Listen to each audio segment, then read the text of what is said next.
to Negidia. It's a report one of your siblings.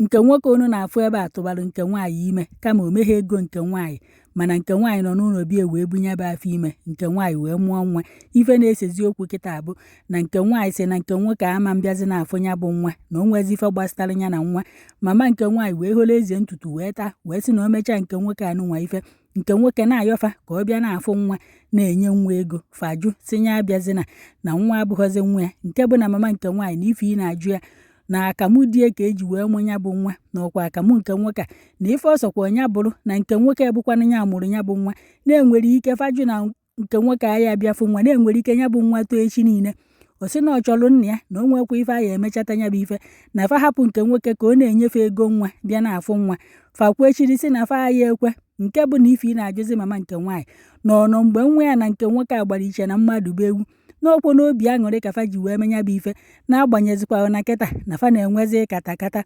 ịbụrụ nwata nwaanyị bifi na-agbatalụ nwoke ọkpa duchọ na ya bụ nwoke tụba gị ime na ọya anụkwaghị oyi abụrụkwa ọnụnụ mmadụ nwekwa ike fụ laiki ahụ na oyi mana olu na ọnụnụ ọma ndịkwa ya mma nke nwaanyị na-akọwa na mgbe ọ nọbe nke nwoke na nke nwoke na-akpọbata ọtụtụ ụmụ nwaanyị na o nwere ọrụ nke nwoke lụchara akwụwa ya ụgwọ o were nya bụ ego nye oyi ya nwaanyị o wee goo moto ịbụrụ nwoke bifi na-agbanye nwaanyị aka mụ n'ahụ dụkwachọ na onye dugu mma enyi na ọdụgụ mma ọnụnụ na ọ bụrụkwa mgbe ị tụbara ime agbazie ịsaba aka bebe anya m bịanụ gee nya bụ akụkọ ka unu gwa m na ka esi wee kpenya bụ ikpe na ọ dị mma ka esi wee kpenya bụ ikpe ọ masịkwa m nnọọ kama na mama nke nwaanyị bụkwa aga o kwechiri si na nya ife ọ na-eme ebe a ya ọ bụrụkwa obere ife ngwa nna gị nwa bụ onye wetara complaint anyị ji wee mee onye invite gwa m ihe anwa ọ ya talk to me afọ m bụ onye dịka Ogbuagụ abụ m ezi n'ite Mbaise n'Imo steeti mụ na ya mụkọ nwa together so out of wedlock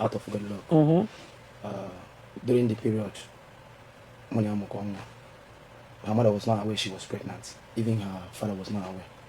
She was in my house. Do you get me? I harbored her for 3 months. She came on September 18th. She came to my house on September 18th. How old is she then? Was she when she got pregnant? Yeah, approximately between 22, 23. I can't. Okay, not a minor. Not a minor. Okay, so, at least above 18 years. Above 18 years. Okay, go ahead. So when I just want to brief it. Brief it, please. Summarize it. She came to my house. We stayed together. At the period of that time, we stayed together. The pregnancy was coming out. We didn't friend actually. I met her somewhere, but we have known for years before reconnecting again. Then, during that period, when she came, she stayed in my house for 3 months. She stayed September when I was doing Faith for Trust in God, Heart on Fire. She stayed September, October, November. During December period, I was worried. Say, nobody's calling you on phone, and you're not telling me. You're like your relatives. Yes, I'm scared. Family members. The kind of work I do, you know the kind of work we do. They're the one who go shoot overnight, will not come. I've been so inquisitive. I started being so inquisitive. So I say, okay, how far? We have misunderstanding. I say, today you must tell me where your parents is. You must tell me where your parents is. So you allowed her into your house without knowing her background? Yes. Any member of her family? Yes. Okay. So I was too curious to know how. So what happened? So she gave me the address. I went to meet her mother, which is the person here. I asked her mother, do you know so person? Do you know her whereabouts? Her mother did not give me a tangible answer. So when I said, okay, call your husband, her father came immediately. Then I asked him, please, where is your daughter? She was like saying that she traveled to Ure and all those that. So I said, don't worry, let me summarize everything. Your daughter is in my house. She's pregnant. Do you get me? And then you had already stayed with her for like 4 months. She came on September 18th. Okay, go ahead. So, please, I would like her to come back at least to tell you people what happened. So, when the man asked me for her number. I don't know father? Yeah, the father, I'm telling you the truth now. I remembered everything. I don't know whether the SIM card she's using that and she removed it and put that. So the main one that used to communicate with her that stopped in 64, I gave it to the father. So the father called her to come back. Well, then, when she came back, I was coming. Not to see her. When she even told me that she's pregnant, I said, if you are pregnant, don't touch it, don't remove it, please. I forbid it. If you know that you are pregnant, don't remove it. So during that period, I was coming. Then the man started asking me what's my plan. I said, I have a plan, but first and foremost, we need to know what she's doing for a living, because I was not financial buoyant. So the man said I should invite my people Then I brought my brother Chidebere Obuago and my sister. We came. The mother cooked for us. We could eat. He even bought drink for me. So the man asked me, do I want to marry? I said, yes, I want to marry, but I'm not financial buoyant. So at that process, she came back to Asaba. During that period, we are having misunderstanding because of her character. We'll settle. Till the day when the pregnancy was 9 months, I said, please, you need to go back to Onitsha, because this is my job. Maybe you'll be feeling this pregnancy, maybe you'll be in labor, you will not see me. Please go. By that time, we have bought so many things. Babies, all the baby in preparation for delivery. Baby man, that's where I know all those things. So when she born on 13th of July, 2019. The mother called me around 8:46. Say, Chinen, I'm going. I say, thank God, I cannot come this night. Early morning, it was on Saturday. Okay. Early morning Saturday. Early morning Sunday, I came there. The reporter say, okay, now let's forget about stuff at this point. So, what is your problem? What made you to come here? My issue is that after my mother's burial, because she brought the baby to our village, to my mother's burial, to introduce the baby as my child. After then, her character changed. They stopped me from seeing the baby. She stopped me from seeing the only thing she go, baby, I heard wrong. Wow, send Diego, I'll send. If I ask her, can I just come and see the baby? She say no. Maybe I've been obese. On that one, I'll pay work. And I was giving her money. I bought her phone. There was one can go. So many things which I could not remember. Do you get me? I was trying to, How old is the baby? This baby, July 13 now. The baby will be 7. 7 years. Yes. Wow, quite a long time. I've tried to make peace. So what you are here to ask is... What I'm asking is that, I know that I don't know. They told me that their tradition, if I did not pay, the man basically told me that I should try and pay her diary. Do you get me? So, which I've already verified that if you did not pay in Igbo land, if you did not pay the diary from their village, that you are not entitled to have the baby. I say, no problem, you people should have the baby. But at least, as a father, and with what I'm doing now, and people who are around me, at least let me be assisting. Let me just... Okay, I get you. Let me hear from you. Thank you very much. My name is Uche. Okay. You're from where? I'm from Umuza, in Orumba South Local Government. Okay. In a relationship, on the process, I took him, which I called him on phone and told him that I took him. He was like, because that day, he was like, he's not sure or he's sure. Later, there is one boy that is staying with him called Akachi. He invited me to Zenith Bank, in front of Zenith Bank, by back of Oboefere in Onitsha. So I went there, I saw 2 of them, we were discussing. He now said, okay, since I'm sure that no problem, I should keep the pregnancy, that no woman that she have ever met that has taken in for him, that I should leave the pregnancy. I said, okay, Toh. After some time, after some weeks, he invited me to Asaba. That time that he invited me, I came to Asaba, which I carry one of my small handbag with small few clothes. I came. We stay. That time there is one job that he's doing. I followed him how many times to the job before I went back. So later, he now asked me whether I have informed my people. I said, no, I don't know how to inform them because I have the fear. I don't know how to inform them. He said, okay, that he will use his hand to tell them. He now meets my mommy and my dad. He now informed them. And that time, I'm not in his house. You were staying where? I came back to our house. So you were in the house the day he came? He didn't come to our house. How did he? He went to my mommy's shop. Okay. He went to my mommy's shop because he didn't come to our house. Okay. So, as time goes on, my mom, as they came back, they asked me what happened. I told them. They said, okay, since the guy... How many months gone? That time, the pregnancy is still... Just 1 month, 2 months? Yes, it's still coming up. So, they now invite him. He came with his brother. They talk. They said, okay, they will come back for the list. Okay, the next time that my people invited him to our house was the day he beat me because of a girl. Because he normally bring girls to the house. He maltreats me because of those girls. He slapped me. He do sort of a thing. This guy here, I suffered in his hand. Not even to feed. To feed is very hard. If not for the compound people.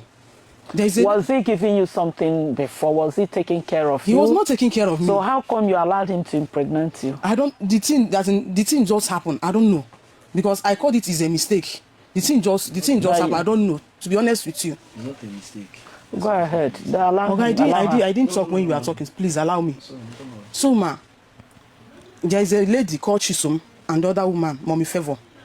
So they were the one taking care of me that time.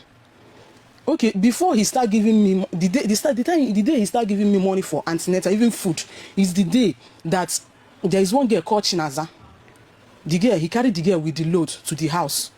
She stayed with the girl. So that day, he gave the girl 15,000 to go and buy foodstuff and keep for the house what she will be eating. Okay, me that is pregnant, I don't need food.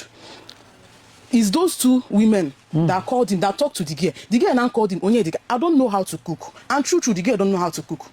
The girl tell him that she don't know how to cook. She prefer all this snacks. That this money now that she cannot use it and go to market and buy anything. That the thing, the best thing is for him to give me the money since that I can cook. Before compound people come pull out, they have to interfere. Before Onyedika said okay that the girl should give me the money. The girl now give me the money. Antenatal, they tell him that I need to start antenatal. For this guy to give me money for antenatal, we need to fight before he will give me money for antenatal. All those, okay, the time I hawk water and mineral with Gala, he didn't know because he don't normally come back to house. Sometimes he will lodge in a hotel with the girl.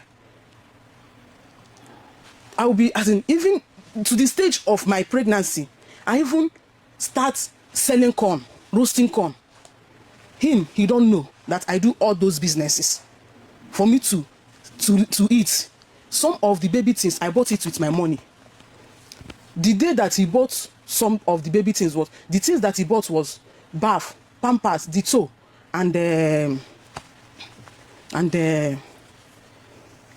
another thing. Yes, another thing that he bought. And those things worth 22,250. 22,250. That was everything that he bought because he sent 50,000 to my account and came to Onitsha. He asked me to go and withdraw that 50,000 naira. I withdrew the 50,000. I gave it to him. He said, okay, he wants us to go to one of his Oga, the wife shop, at Ochanja. We now went there. That was where we bought those things. And everything that he bought was 22,250. I now say, okay, what of the remaining thing? The baby will not wear clothes. He did not buy clothes. I was the one that buy clothes, buy everything, other things that the baby need. Both hospital requires. Okay. Can I ask a question now? I now understand where both of you are going to. You are having issue. You are alleging that he didn't take care of you. Yes. And that was why you had to leave. Okay. And he is saying otherwise. But because both of you are not legally married, let's discuss about the child, the baby right now. Okay. I know, sorry? You said something. You know, you want to talk? Okay. Can I hear from her before I will tell you what the law says? Afambo Jupiter Uche. Okay. Nwage. Oh, nwage ko Yes, obo. Can you know? So ihe na-ekwu bụ onye a nna agbakwanye okwu na nke onye a kwuru. Onye a jụọ ya ma o wetara ihe dịka mineral na be m. N'okwu na emeghe ego. The baby mgbe a mụrụ ya o wetara ihe dịka mba ji na be m. O wetara dịka ofu ji si m mama m were shere ya nne. Ego nke m ji eji gbarịrị, ego m ji azụ ahịa gbarịrị. If not that m nọ na kitchen line na m na-eshi nri ọ ya bụ o ji sustain ọ. O nọkọtara si m mama m were ego a were gote ihe ụmụazị a ga-eri m o gotere weta. Okay, ngwa can waya you guys here ngwa start before I talk. Mommy, I had this okwu. Iyo mmasị gị na ikwu bụ eziokwu, mmasị gị na nke okwu bụ asị because onwe ho ya na ya. Ọ mụ na ya na-abano. Mommy, ọ bụrụ ma nwa gị nwaanyị, ana m enye ya ego. Chere ka m kwụsịa, ana m enye ya ego because even oge amụ nwa a, ị na-afụ ma ana m abịa big steady. I'm coming to Chelo na no meze. Okay, on abia mana o so si abia na. Da ma Surprise bread. Mommy, Chelo no kan kwuo. Before you ga ma ihe na-eme, it will be too late for you. Ngwa nne Chelo ka abia. Olivia, where are they now? Ina Chelo. Ndị asaba gị kpọrọ nwaanyị gaa na hotel. Mama, Na mbịara. onwero Hapụ ga gbafu. Even gas or dey feeling. Nwaanyị ya zita nwa, mụ nwe ego show ni cha buru ji ma ga na mmanụ. This guy how they got to destroy everything. For that you know what I'm both my rights man is making them one. Chelo, mommy ka ngwa gị. No ya na-eru deti. Mommy ka ngwa gị. Ka ngwa gị. Ị mara nwa gị nwaanyị ọfụma ọmụ aka gwa gị onye mụ na ya biri. Ọmụ aka gwa gị. Ndị ị maka ngwa gị Chelo na Chelo ka nkwụsịa. Ngwa na anya Chelo biko Chelo onye dịka nne nwe ndidi ngwa let us afụgo m etingi emetụ nga aka mama ihe ọ na-ekwu na abasị Chineke na eluigwe ma eme God only God will be me ihe ọ na-ekwu abụrụ na itiri ya ihe ihe ọ na-akọwachalụ bụ na itechulie iru ya na ọ dịka mmadụ isi na mmadụ sọrọ ya ukwu n'imi ọ inu ka ọ tụrụ ọ bụrụ that physically that you slapped her that's the implication of adage yes so let me tell us here ị chọrọ ịnụ ya sweetheart ị chọrọ ka ọ nụọ ngwa Holy Ghost fire pursue them ngwa ka anyị kpazie nkata kịta as long as nọ ya ga-eji wee kpụ nwa anwa law na-achị Nigeria nyere ya access to the child. Hello madam Gente, we will do the right thing. I can make the right thing.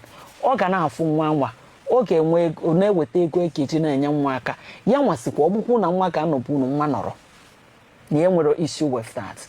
So ọ bụrụ na ọ ga-ekwe unu anyị akpa ya without problem here, mana ọ bụrụ na o kwere unu anyị ga-eje court enyezi onye instruction on the right thing to be doing.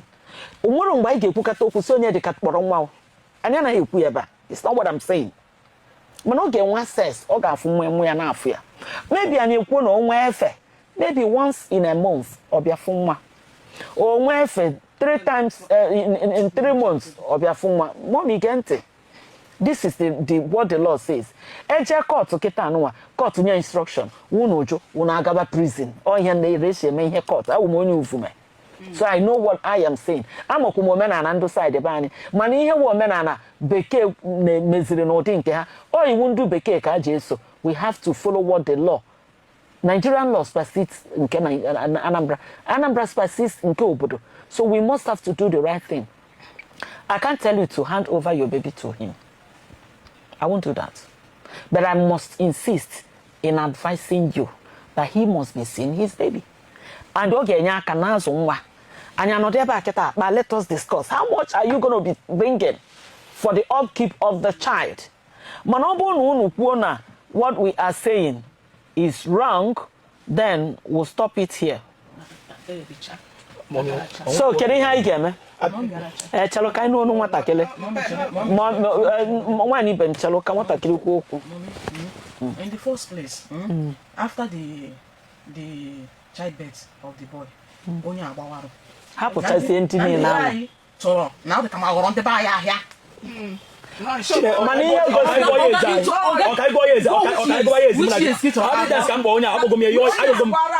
this woman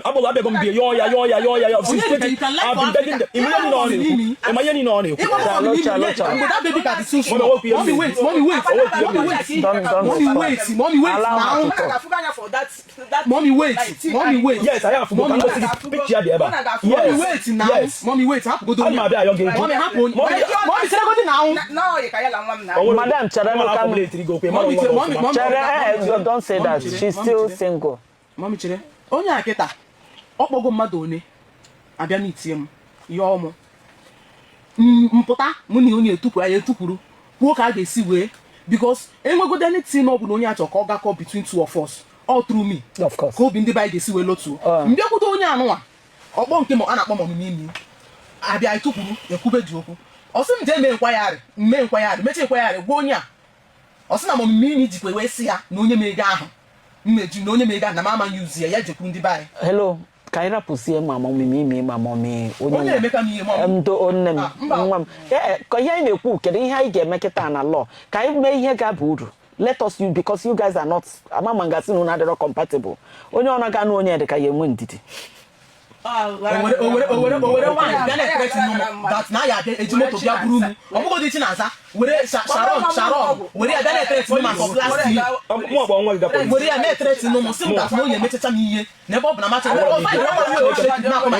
Chineke no dey go na Sharon open everything to me open a mark Maria you can open able Sharon but you send the picture to me sim not your future wife no mind to onye anụ agwede ego ọ ga-etinye m nne ana m afụ na film this guy rụrụ ebu m afọ ime nye ọkụ mee everything onye first payment e nyere onye were ya nye nwaanyị were ya jego moto I have 10,000. 5 naira nkiti enwere ebu ilete mmadụ 5 naira nkiti I didn't eat from this guy. Onye Onyedika cannot make gain and hand over to a woman to go and buy. No, I'm telling you the truth. I'm into the industry. Hello, Nanya Janti. Probably hello. Madam Chano, can I conclude? Imagona, onye nwe film nwere ike bụrụ onye Onyedika want to talk. Ọ bụrụ onye nwa bụ executive producer. Onye nwa ọrụ bụ ameta ọrụ ime rie ege ya chile nye. Ngwa onye nwanyị. Ya liberalism na. Ngwa let us talk now. Madam Chelo ka bịa sweetheart wait.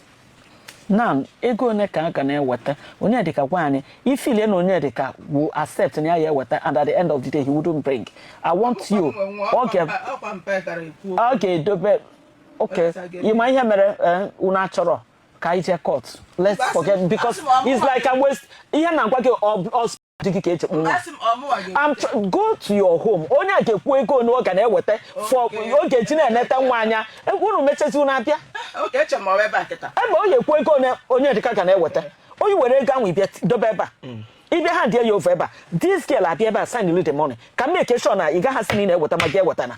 So you don't waste my time. No, oye nchọ nke nchọ. Ego ne ka ọ ya na-eweta. Nge nwa bụ onye na-ere nwa mara otu ihe dị na ya. How much do you want him to be bringing as support?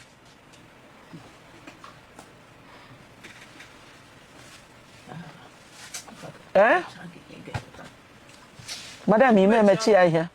Ime emechi ya ihe. Ihe kwuru bụ mmecha gị ihe ị ga-ekweta. Gị nwata ọnụ, madam, you are even embarrassing me. Ihe kwuru ebe a bụ na imecha ya ihe o kweta. Mgbe ni ọ na-isi mba na isi na o mechara gị ihe. Hello. Hello. My friend.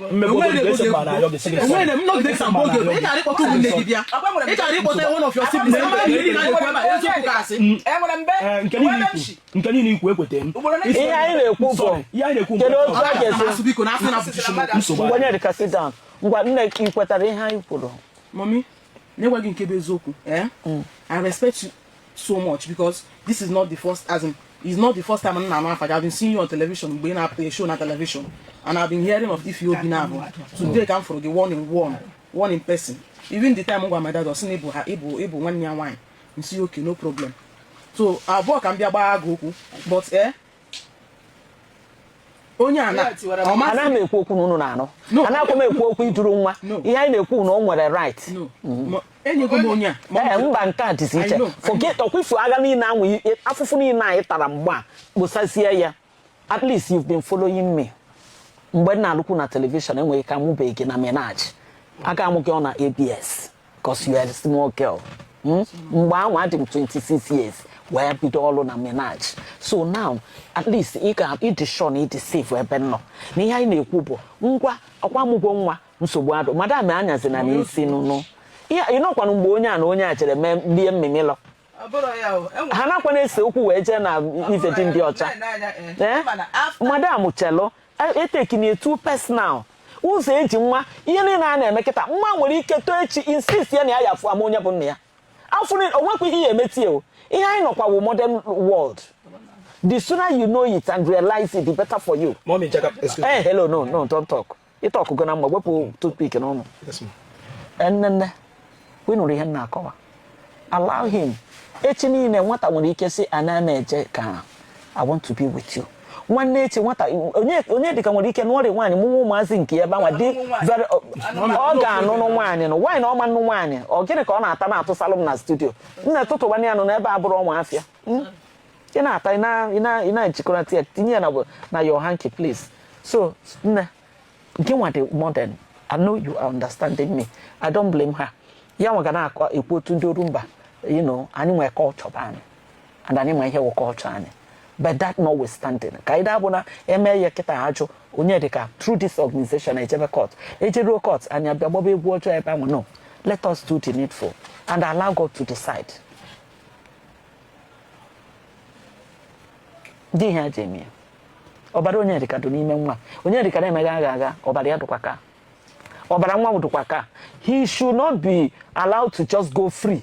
Na ka na enjoy life ya wetebe ego nyebe nwatakịrị n'aka ọ bụrụ sunu ya ata dị afụ ọ kwa na itabata chasị ya nwatakịrị toto kwuo ihe ọ chọrọ vurukwa nke a n'obu so o mefu ihe ije eji ọgwụ jide ka ị ga-eji polisi jide mmadụ ihe na abara madam tụta ihe na-atụsa na ihe na ngwa nne ke ihe ikwu Mama hapụ na onye a na ka ekwe ya ji maka ebe a na agụrụ na agụ m. Ndị nne m wụpụ I'm waiting. Mama ịgwa gị nke bụ eziokwu. Because I didn't budget this or ya nwee bịakwuwe or iwelite ego na ọ ga na-ewete. Because ọ bụrụ na m bịakwuwe si na ego na ka ọ ga na-ewete for upkeep for that baby. Onye ama mmenwu ya. Ebe ka ọ ya dị hapụzi okwu. Of course, Imam ngwa onye dị ka butelu ka isi John the Baptist. Ayi edebe na tia mama ka mbọ. Mara ihe ọ na-arụ. Ayi edebe na tia onye dị ka ego na ka ga na-eweta for your baby's upkeep. Okay. Ngwa na-ekwu. Mmadụ akwụọ the baby ụgwọ akwụkwọ. As a father, which I've begged her so many times. Ngwa na-ekwu. Now, ihe ọ bụla the baby need, all those you imagine, I'll be buying. Like again. Mwe yo je na akwụkwọ ma akwa ma ihe niile ma da alụ ọrụ anọ nkịtị ma akwa ihe ọbụla ọ na-edi mma na-egotelie ihe ọbụla ọ na-edi I'll be giving them 20,000 every month apart from ihe mmego na-egote ihe ọbụla ha na-edi ha gwa m nwa nwe ka o si eme ha gwa m. Okay, na ihe ka eme maka arụ ọnwụnwụ ihe eje register ya Asha. Yes. In Anambra, do you know what Asha is? Insurance. Yeah. You get 15,000, you register ya. That's Asha. You weta akwụkwọ, you weta ebe will call my daughter. Okay. Asha nwa. So you are gonna with 10% of any bill with an own. So that way, or dedicate easy. Okay. Register Asha. Chonye kenye look at go see get office in the Asha. Then you go and register. So mommy can say so now everything concerning the baby, I will try my possible best to be doing. But how can I access and then I found be many 20,000 because yeah, I did couldn't get on. You see, I watch I'll make it 30. I'll make it 30. Every month you will 30,000 ever. She will be coming here to pick the 30,000. The school fees. Then school fees, yes. You need the school account. School. School account ikwunye ụgwọ na school account onwe mata nọmba ntị onwe ya ntị need ka egote na school ya kpọm ka nye ya. Okay. So say ego maga na enye 30,000 na abịa ihe ọbụla nchọzi ihe ọbụla mma na egoro nwa ha akwa niile ọ chọrọ ihe ọbụla onye igotekwa iweta ka ada wụkwa na ebe isi na igotere nwatakịrị asị na igotere ka mana otu I swear myself the more preferred but that's what you na-eweta I'm happy about that ana afuzi anya because ama na mụ na ameba argue nke na-eweta okwu a ga-ete aka aka njichọ maka ndị ọzọ na-eche anyị n'ime okwu ozugozie onye dịka then ije na-afụ nwatakịrị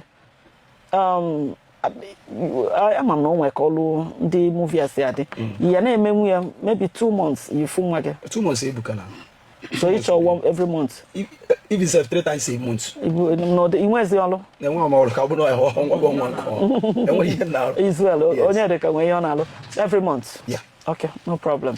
Every month anwa ya nwa ka decide ma oye kupụta nwa ebe ọbụla ifu nwa ka ịfụcha nwa ka ekurukwa nwa wee naba ka oye kuru nwa bịa ebe a ọ ma n'ụzọ asaba ọ chọrọ okuru ebe asaba ọ chọrọ ebe asaba ọ chọrọ ebe asaba ngwanụ ọ maka o si mọmị efu nwa a na-ekwu kịta mebego dị etu esi nwayọ na onye dịka ịma na o nwere character ike meso this girl self ama ngwa mama ya mgbe o ji wee nata bekee. Do you know that? No problem. O nwere character nwa afọ ihe ọ na-achọ n'ebe ị nọ and ịma na mma gị ịchịkọnata kịta anụnwa this girl o nwere onye ga-afụ ebe ọ ga-eje nwa mmiri tọgbu iko ọ sị na ya ma nja. And Onyedika is a boy, Onyedika is now a man. Okay, what I mean? So let's just come together. No, we know him. Mommy. Okay, we go to the go tena. Okay. You go tena. Because I go from here. Why you on go? Onye akita, mom chere. Onye akita no. Na.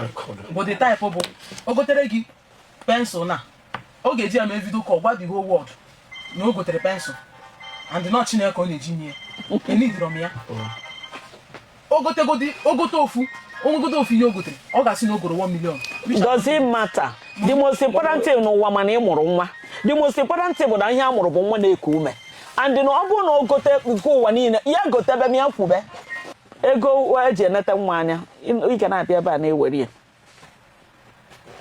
Agreed.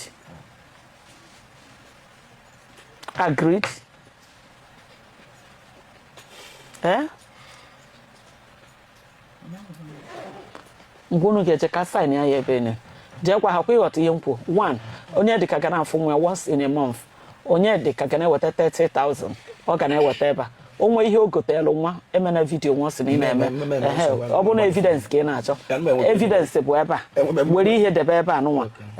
And because I like the spirit. 1. Nke mba garija nke bara agija.